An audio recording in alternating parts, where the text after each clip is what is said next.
Mollalar rejimi Ordubehiştin 10'unun gün çıxan zamanında 21 yaşında şəhamətli şurişgər Sasan Azad var ki, karata qəhrəmanı idi, İsfahanda dara çəkdilər. Onun məsum əksini görəndə qardaşım Məhmud Huşunun xatirəsi biləmə dirildi. O da bir mahir küştügir idi və 1367-də edam oldu.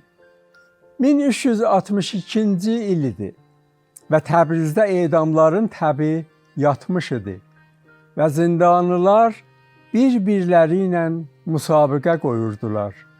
Müsabiqələrin birində Məhmudun hərifi bir adlı zindan idi. Məhmud onu elə başlamaq həman salto fənni ilə zərbə fənni elədi. Mən zindanda Məhmudu görəndə bildim ki, çox narahatdır. Ondan soruşdum ki, nə olub? Dedi, dadaş, vaqiyyəti istəsən, biz siyasi zindanıyıq. Mücahidə ki, utub-utuzmağın mənası yoxdur. Və o gün mənim işim iştibah idi ki, o adlı zindanını zərbə-fənni elədim. Çün dostlarının qabağında başı aşağı oldu.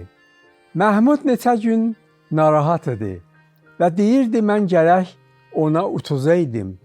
Çün pəhləvanlıq utub-utuzmaqdan gəlməz. Bu edam olan vərzişkarın qiyafəsini görəndə yadıma gəldi ki, əsl pəhləvanlıq onların azadlıq üçün mübarizələridir. Yolları davamlı olsun.